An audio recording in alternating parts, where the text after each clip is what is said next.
Hello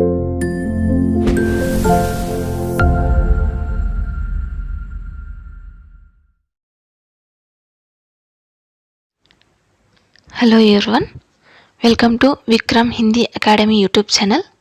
इस YouTube channel में हम लोग हिंदी साहित्य के इतिहास के बारे में चर्चा कर रहे हैं। पिछली कक्षाओं में आदिकालीन साहित्य, सिद्ध साहित्य के बारे में सुने हैं। अब हम जैन साहित्य के बारे में चर्चा करेंगे। आदिकाल का जैन साहित्य अब हमारा टॉपिक है। जिस प्रकार हिंदी के पूर्वी क्षेत्रों में सिद्धों ने बौद्ध धर्म के वज्रयान मत का प्रचार हिंदी कविता के माध्यम से किया, उसी प्रकार पश्चिमी क्षेत्र में जैन साधुओं ने अपने मत का प्रचार हिंदी कविता के माध्यम से किया है।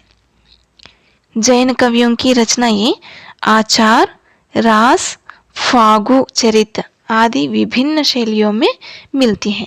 बहुत इंपॉर्टेंट है, आचार, रास, फागु चरित। आचार शैली में घटनाओं के स्थान पर उपदेशात्मकता को प्रधानता दी जाती है। फागु व चरित काव्य शैली सामान्यता के लिए प्रसिद्ध है। रास शब्द संस्कृत साहित्य में क्रीड़ा और नृत्य से संबंधित था। भरत मुनि ने इसे क्रीडानीयक कहा है। जैन साधुओं ने रास को एक प्रभावशाली रचना शैली का रूप दिया है। जैन तीर्थंकरों के जीवन चरित तथा वैष्णव अवतारों की कथाएं जैन आदर्शों के आवरण में रास नाम से ही पद्यबद्ध की गई है। 14वीं शताब्दी तक इस पद्धति का प्रचार रहा, इसलिए जैन साहित्य का सबसे लोकप्रिय रूप रास ग्रंथ बन गया है। वीर गाथाओं में रास को ही रासो कहा गया है, परंतु उनकी विषय भूमि और रास ग्रंथों से भिन्न हो गई है। आदिकालीन जैन साहित्य में भरतेश्वर बाहुबली रास को जैन साहित्य की रास परंपरा का प्रथम ग्रंथ माना जाता है। इसकी रचना 1184 ईस्वी में शालिभद्र सूरि ने की थी।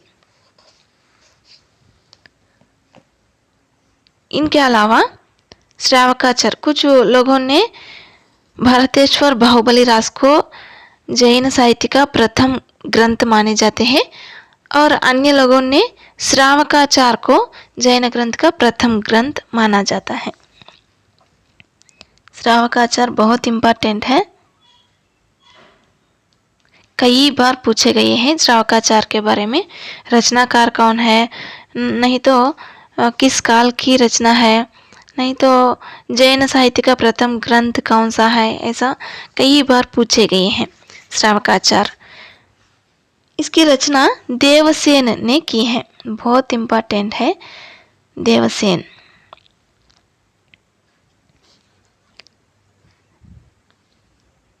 इसका रचना काल है 933 ईस्वी है।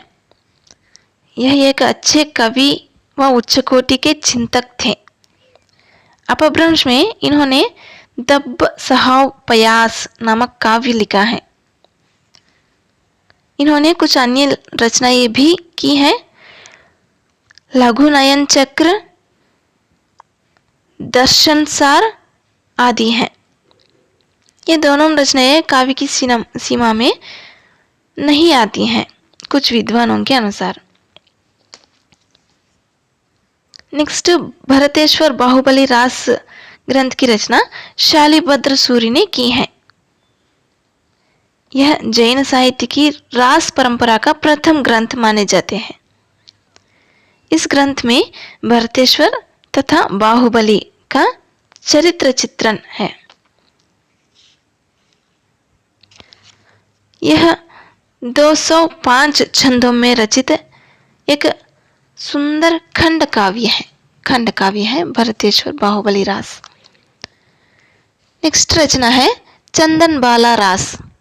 इसकी रचना आसगु कवि ने की है। लगभग 1200 ईस्वी के आसपास की गई है। कवि ने भाव सौंदर्य का मनोहर वर्णन किया है। यह लघु कथानक पर आधारित है। स्थूलीभद्र रास। इसकी रचना है जिन धर्म सूरी ने की है। 1209 ईस्वी में की है। और एक रचना है रेवंतगिरी रास। इसकी रचना विजयसेन सूरी ने की है। इस काव्य में तीर्थंकर नेमिनाथ की प्रतिमा तथा रेवंतगिरी तीर्थ का वर्णन है। यात्रा तथा मूर्ति स्थापना की घटनाओं पर आधारित यह रास वास्तुकलात्मक सौंदर्य का भी आकर्षण प्रस्तुत करता है। नेमिनाथ रास।